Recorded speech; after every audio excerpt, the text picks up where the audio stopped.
नेमक्या कोणकोणत्या भागात तुम्ही आता व्हिजिट केली आणि काय त्रुटी याच्यामध्ये तुम्हाला आढळलं?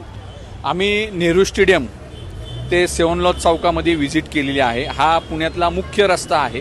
यामध्ये भरपूर प्रमाणात अपघात होत असतात, लोकांच्या समस्या आहेत। तर त्याबाबत त्रुटी अशा आढळल्या की 24/7चं काम चालू आहे। त्या ठिकाणी खडी आहे जागेवर, त्यानंतर कुठं फुटपाथ तुटलेला आहे, कुठं 24/7च्या कामांचे पाईप आहेत, लाईट नाही आहे, कुठंतरी ग्रेड सेपरेटरमध्ये अंधार आहे, त्यामध्ये CCTVचा प्रश्न आहे।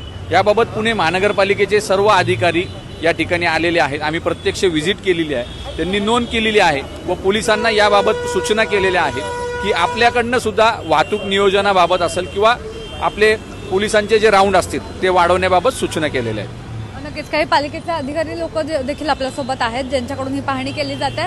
पाहणी केली आता तुम्ही, नेमके काय कारण आहेत हिट अँड रन होत आहेत वारंवार? नाही, आम्हाला जे कामं सांगितले ते आम्ही लवकरात लवकर पूर्ण करून देण्याची तयारी दाखवतो। आत्ताच आम्ही 2 दिवसात सगळी कामं पूर्ण करून घेऊया।